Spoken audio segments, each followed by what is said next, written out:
Assalamualaikum warahmatullahi wabarakatuh.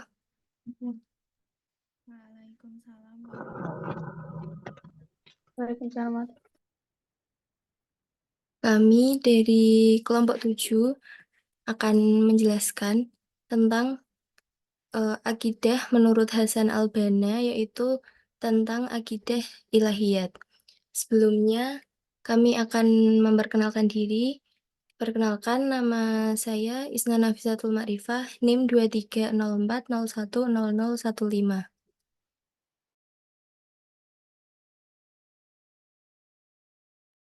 Perkenalkan, nama saya Ayu Thalia Irhamia Zahwa dengan NIM 2303040002.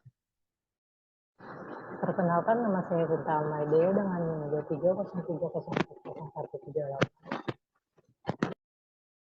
Perkenalkan, nama saya Devi Apriliana dengan NIM 2303040191.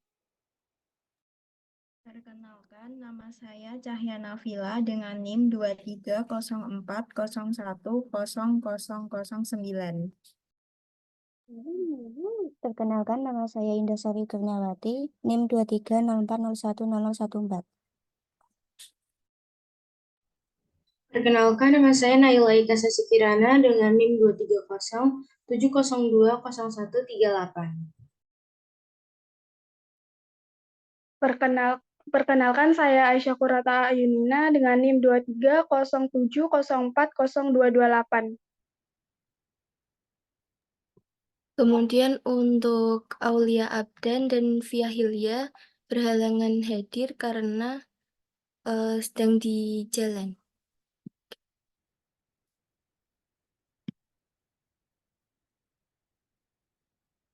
Untuk pengertian akidah, mungkin bisa dijelaskan oleh Ayu Thalia.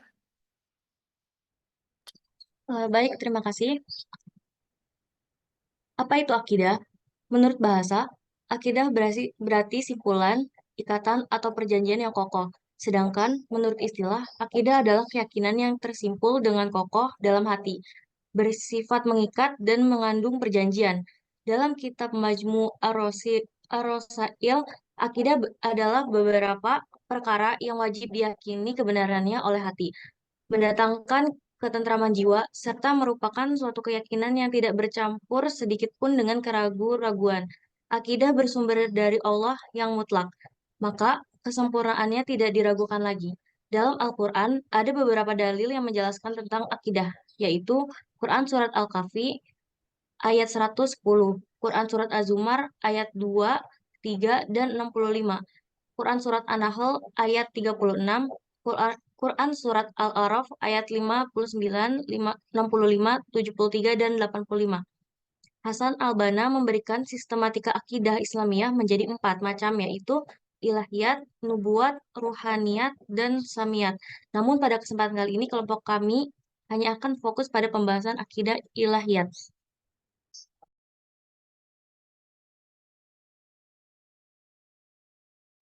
Oke, untuk pengertian ilahiyat bisa Sinta. Baik. Nah, untuk pengertian ilahiyat sendiri adalah dalam akidah, uluhiyah atau ilahiyah adalah ruang lingkup akidah atau akidah yang membahas tentang segala sesuatu yang berhubungan dengan ilah atau Tuhan atau Allah, seperti wujud Allah, nama-nama dan sifat-sifat Allah, perbuatan-perbuatan atau af'al Allah, dan sebagainya. Lalu, ruang lingkup akidah ini tertuang dalam Al-Quran Surat Al-Fatihah ayat 4 dan Anas ayat 3.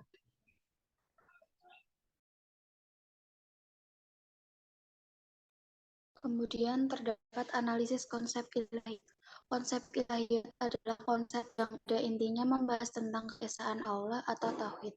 Ruang lingkup ilahiyat ini mencakup keyakinan bahwa Allah SWT adalah satu-satunya Tuhan yang tidak memiliki sekutu, tidak terbatas oleh ruang dan waktu, dan memiliki sifat-sifat yang sempurna. Ilahiyat juga melibatkan keyakinan terhadap keberadaan Allah SWT sebagai pencipta, pemelihara, dan pemberi kehidupan.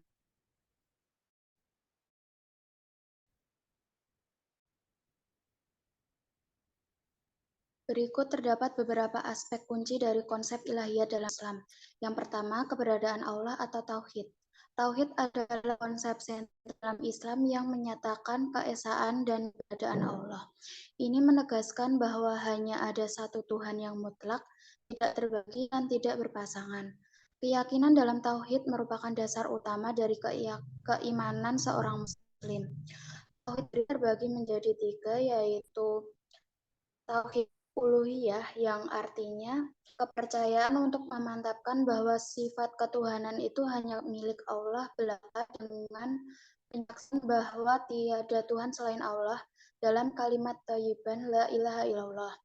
Yang kedua, tauhid rububiyah, yaitu Allah Ta'ala di dalam segala perbuatannya. Dialah satu-satunya yang menciptakan dan memiliki juga mengatur makhluknya. Dalil yang menunjukkan bahwa Allah yang menciptakan alam semesta terdapat dalam surat Az-Zumar ayat 62 yang artinya Allah menciptakan, dia memelihara segala sesuatu. Ayat di atas menegaskan bahwa Allah sebagai Rabb, yaitu Esa, dalam menciptakan dan memelihara mengatur semua makhluk. Dan yang ketiga, tauhid zat, yaitu membahas tentang sifat-sifat dan nama-nama yang disebut sendiri oleh Allah dan Rasul-Rasulnya yang tidak sama dengan makhluknya, dan nama-namanya yang agung dan sempurna.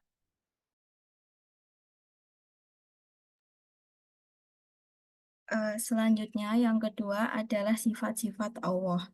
Jadi, Allah itu memiliki beberapa sifat, antara lain sifat jaiz, sifat wajib, dan sifat mustahil. Sifat jaiz sendiri adalah sifat yang mungkin bagi Allah Subhanahu wa Ta'ala untuk berbuat sesuatu atau tidak berbuat sesuatu sesuai dengan kehendaknya. Hal ini dalam bahasa Arabnya adalah fi'lu kulli mumkinin au tarkuhu, yang artinya Allah mungkin mengerjakan sesuatu atau meninggalkannya. Kemudian selanjutnya yaitu sifat wajib Allah. Jadi sifat wajib adalah sifat-sifat yang pasti dimiliki Allah. Allah sendiri memiliki 20 sifat wajib. Yang pertama adalah wujud, artinya ada. Allah ada bukan karena ada yang menciptakannya, tetapi ada dengan sendirinya. Akal manusia tidak akan mampu memikirkan asal dari Allah Subhanahu wa Ta'ala, sesuai dengan sabda Rasulullah Shallallahu Alaihi Wasallam. Pikirkanlah tentang ciptaan Allah Subhanahu wa Ta'ala dan janganlah kamu memikirkan hakikat zat Allah karena sesungguhnya kamu tidak akan mampu melakukannya. Hadis riwayat Abu Syahih.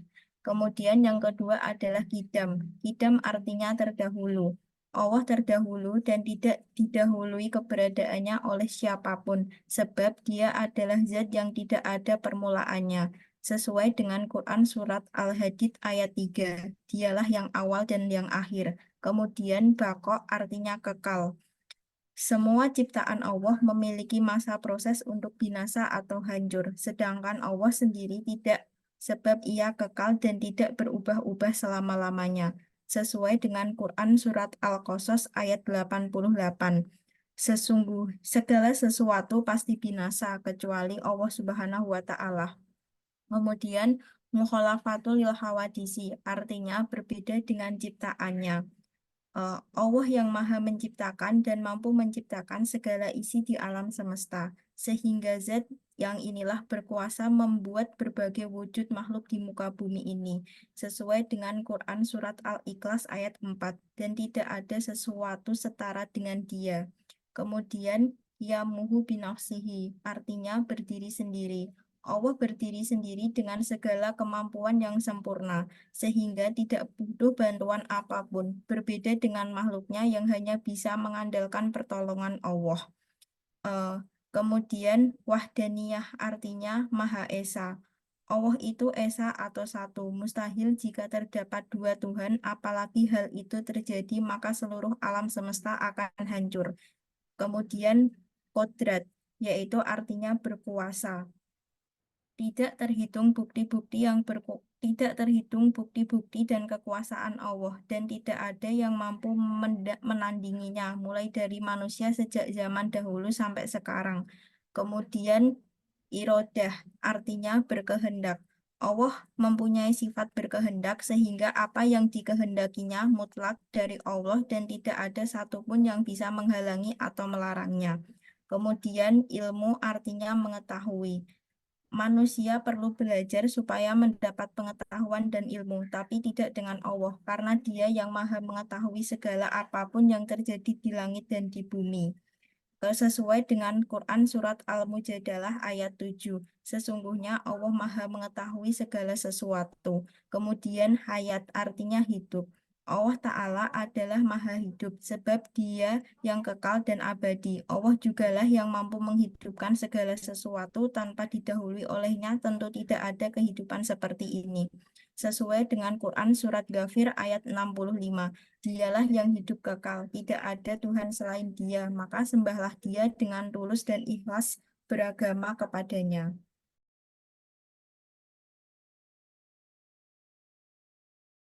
Bisa dilanjutkan, Indah? Yang selanjutnya yaitu sama, artinya mendengar. Apapun suara yang diucapkan makhluknya, hanya Allah sebaik-baiknya Maha mendengar.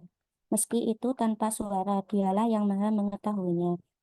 Sesuai dengan Al-Quran Surat Al-Baqarah ayat 127 yang artinya, Ya Allah, terimalah amal dari kami, sungguh Engkaulah yang Maha mendengar, Maha mengetahui. Yang selanjutnya yaitu basar, artinya melihat.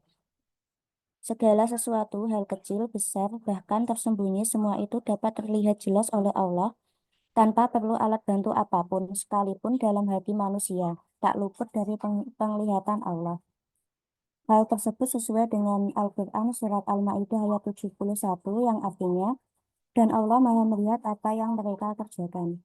Yang selanjutnya yaitu kalam, artinya berkata-kata atau berfirman. Tidak seperti manusia yang perlu belajar terlebih dahulu untuk bisa berkata sesuatu, Allah berkomunikasi dengan bahasanya yang disebut kalamullah atau firman Allah.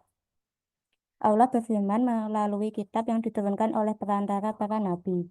Al-Quran menjadi tanda keberadaan Allah dan bukti bahwa Allah berkata-kata atau berfirman. Yang selanjutnya yaitu Qadiran atau Maha Kuasa.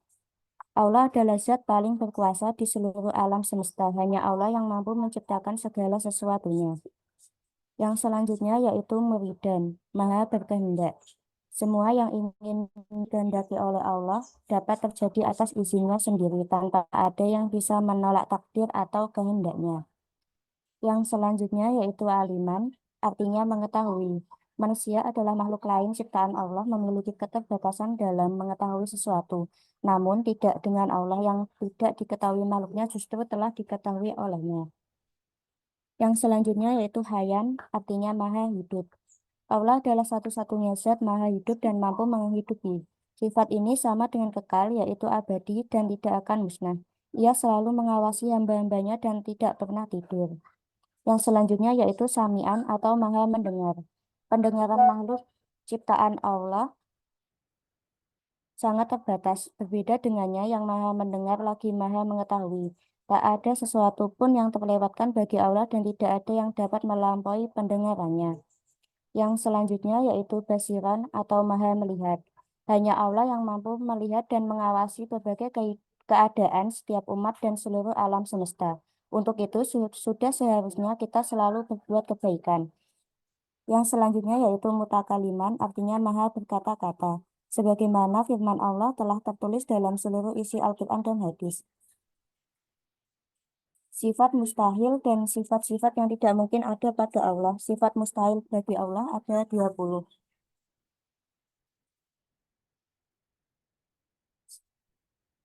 Yang pertama yaitu Adam, tidak ada. Mustahil jika Allah memiliki sifat Adam atau tidak ada. Apabila sifatnya Adam, maka tak akan ada langit dan bumi. Sedangkan Allah adalah Sang Maha Pencipta. Yang kedua yaitu hudud. Ada yang mendahului. Mustahil bagi Allah bersifat baru atau permulaan. Karena setiap yang baru pasti akan ada akhirnya. Hal itu tertulis dalam arti surat Al-Hadid ayat 3. Dialah yang maha awal yang sebelumnya tidak ada sesuatu. Maha akhir yang sesudahnya tidak ada sesuatu. Maha zahir yang di atasnya tidak ada sesuatu. Maha batin yang tidak ada sesuatu pun yang lebih tidak terjangkau darinya. Tidak ada satupun di bumi dan di langit yang samar bagi Allah, Dia yang maha mengetahui segala sesuatu. Yang selanjutnya yaitu fana atau binasa. Mustahil apabila Allah binasa. Sesuai sifat wajibnya, Allah adalah kekal dan abadi selamanya karena Ia yang Maha Agung. Hal tersebut terdapat dalam surat Ar-Rahman ayat 26-27 yang artinya, semua yang ada di bumi itu akan binasa dan akan tetap kekal, itu zat Tuhanmu yang mempunyai kebesaran dan kemuliaan. Mumasalatul lil hawadisi artinya sama dengan makhluknya. Tidak ada satupun makhluk di muka bumi yang bisa sama dengan kemampuan dan wujud Allah, sebab Allah Maha Sempurna. Sesuai dengan Al-Quran Surat Al-Ikhlas ayat 4, dan tidak ada seorang pun yang setara dengan Dia. Yamu binggarihi artinya membutuhkan yang lain. Allah tidak mungkin bergantung dan membutuhkan orang lain karena sifatnya Maha Kuasa, jadi mustahil apabila bersifat yamu binggarihi. Sesuai dengan Al-Quran Surat Al-Ankabut ayat 6. Sesungguhnya Allah benar-benar Maha Kaya, tidak memerlukan sesuatu dari semesta alam. Yang selanjutnya yaitu ta'addud atau berbilang. Mustahil apabila Allah bersifat lebih dari satu. Sesuai dengan Al-Quran Surat Al-Ikhlas ayat 1 dan 4. Ayat 1-4. Dialah Allah yang Maha Esa. Allah adalah Tuhan yang kepadanya segala sesuatu. Dia tidak beranak dan tidak pula diperanakan, dan tidak ada seorang pun yang setara dengan Dia. Yang selanjutnya yaitu ajizun atau lemah. Sifat ajizun merupakan kebalikan dari kodrat yang berarti Maha Kuasa. Sedangkan Allah tidak bersifat lemah karena Maha Agung. Yang selanjutnya yaitu karohah atau terpaksa. Karohah bersifat terpaksa, sementara Allah selalu mengendaki atas segala kebesaran ciptaannya. Yang selanjutnya yaitu jahlun atau bodoh. Jahlun berarti bodoh dan itu mustahil bagi Allah yang memiliki sifat ilmu karena Maha mengetahui segala sesuatu. Yang selanjutnya yaitu mautun atau mati. Sifat ini sama sekali tidak dimiliki oleh Allah sebab kematian dan kebinasaan itu hanya pada ciptaan Allah yang Maha Kuasa. Yang selanjutnya yaitu samamun atau tuli. Mustahil bagi Allah bersifat as-sumun atau tuli. Sesungguhnya Allah Maha mendengar dan Maha mengetahui.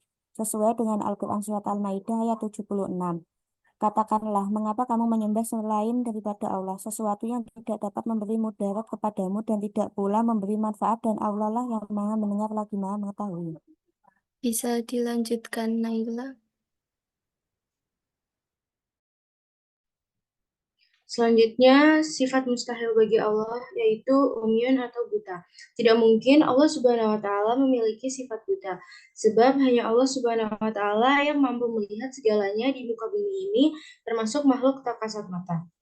Sesungguhnya Allah Maha mengetahui apa yang gaib di langit dan bumi, dan Allah Maha melihat apa yang kamu kerjakan. Quran Surat Al-Hujurat ayat 18. Selanjutnya adalah bukmun yaitu bisu. Sesuai sifat wajibnya, kalam yaitu berkata-kata, maka Allah Subhanahu wa taala tidak mungkin memiliki sifat bisu atau berdiam saja. Keberadaan Al-Qur'an menjadi bukti bahwa Allah itu mustahil memiliki sifat bisu. Sifat selanjutnya adalah ajizun yaitu zat yang lemah. Dikarenakan Allah Subhanahu wa taala bersifat Maha Kuasa segalanya, jadi mustahil apabila mempunyai sifat seperti zat lemah.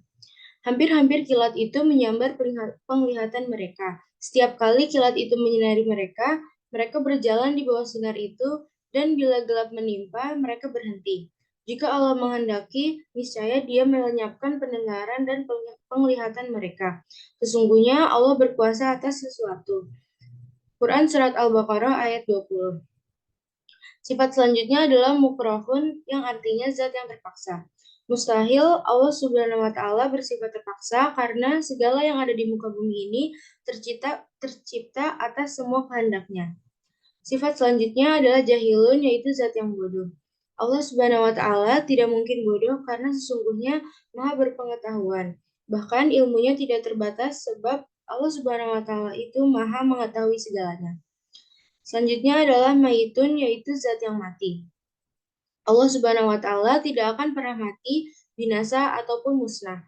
Hanya Allah Subhanahu wa taala satu-satunya yang kekal, abadi dan tidak tidur. Selanjutnya adalah as-soma yaitu zat yang tuli.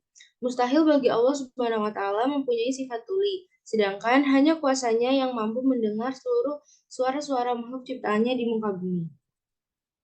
Selanjutnya adalah a'ma, yang artinya zat yang buta. Tidaklah Allah Subhanahu wa Ta'ala memiliki sifat buta, sebab Allah mampu melihat dan mengawasi semua perbuatan makhluk-makhluknya. Sifat yang terakhir yaitu abkam, yaitu zat yang bisu. Sifat mustahil bagi Allah Subhanahu wa Ta'ala yaitu tidak mungkin bisu.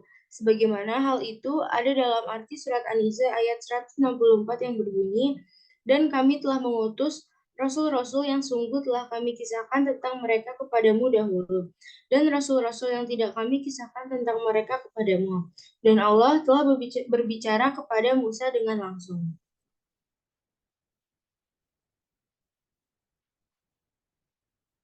Selanjutnya adalah penciptaan dan kekuasaan Allah. Islam mengajarkan bahwa Allah adalah pencipta alam semesta dan segala isinya. Tidak ada yang bisa bertahan atau berkembang tanpa kehendaknya. Allah memiliki kekuasaan absolut atas segala sesuatu dan segala sesuatu berada di bawah kendalinya.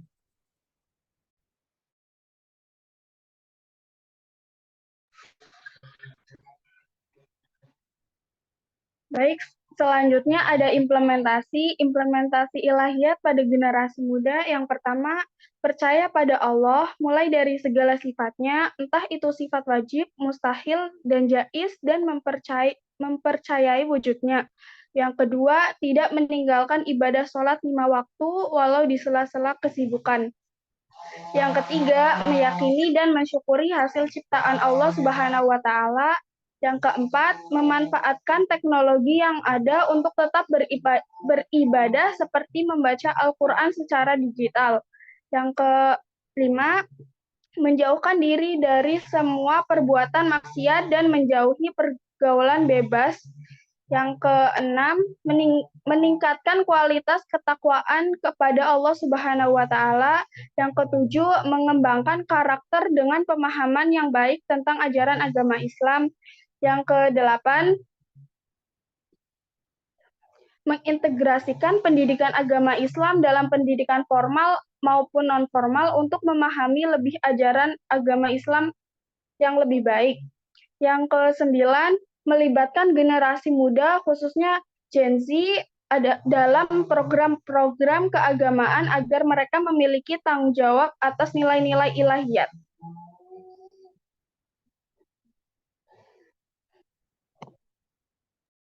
Oke, untuk hikmah dalam memahami konsep ilahiyat sendiri, yaitu ada tauhid yang kuat akan menumbuhkan sikap kesungguhan, pengharapan, dan optimisme di dalam hidup ini. Sebab orang yang bertauhid meyakini bahwa kehidupan dunia adalah ladang akhirat. Yang kedua, orang yang bertauhid jika suatu saat dikaruniai harta, maka ia akan bersyukur dan menggunakan hartanya itu di jalan Allah. Sebab ia yakin bahwa harta dan segala yang ada adalah milik Allah. Yang ketiga, dengan bertauhid akan mendidik akal manusia supaya berpandangan luas dan mau mengadakan penelitian tentang alam. Al-Quran telah memerintahkan kepada kita supaya memperhatikan penciptaan langit, bumi, dan segala isinya. Yang keempat, orang yang bertauhid akan merendahkan diri dan tidak tertipu oleh hawa nafsu yang ada pada dirinya. Misalnya, jika ia akan tertipu hawa nafsu, maka dia segera mengingat bahwa Allah Maha Kaya. Yang kelima, dengan mentauhidkan Allah, kita akan menjauhkan diri dari angan-angan yang kosong. Semua amal perbuatan manusia akan dihisab dan dibalas oleh Allah Subhanahu wa Ta'ala. Yang keenam, dengan bertauhid yang benar, kita akan diliputi ketenangan dan pengharapan. Ia akan merasa tenang setelah mengetahui bahwa Allah dekat, mengabulkan permohonan, menerima taubat, dan menolong orang-orang teraniaya. Yang ketujuh, orang yang menjaga tauhidnya akan menjamin seseorang akan masuk surga, tempat yang penuh dengan kenikmatan. Kemudian kesimpulan dari itu tadi semua yang sudah dijelaskan oleh teman-teman, yaitu konsep ilahiyat dalam akidah Islam menegaskan keesaan Allah atau tauhid, mencakup keyakinan akan keberadaannya sebagai satu-satunya Tuhan yang tidak memiliki sekutu, tidak terbatas oleh ruang dan waktu, serta memiliki sifat-sifat yang sempurna. Konsep ini membahas tentang sifat-sifat Allah yang meliputi sifat jaiz, sifat wajib, dan sifat mustahil. Sifat-sifat tersebut mencerminkan kebesaran, kekuasaan, dan keesaannya. Implementasi konsep ilahiyat pada generasi muda dapat dilakukan dengan memperkuat keimanan, menjaga ketakwaan, menggunakan teknologi untuk beribadah, menghindari maksiat, dan mengembangkan karakter Islami. Memahami dan menginternalisasi konsep ilahiyat memberikan hikmah yang mendalam seperti membentuk sikap kesungguhan, ketenangan, pengharapan, dan optimisme dalam kehidupan serta memperkuat keyakinan akan keberadaan Allah dan kekuasaan Allah yang Maha Esa. Sekian penjelasan yang dapat kelompok kami sampaikan. Kurang lebihnya, mohon maaf. Wassalamualaikum warahmatullahi wabarakatuh. Waalaikumsalam warahmatullahi Waalaikumsalam wabarakatuh. warahmatullahi wabarakatuh.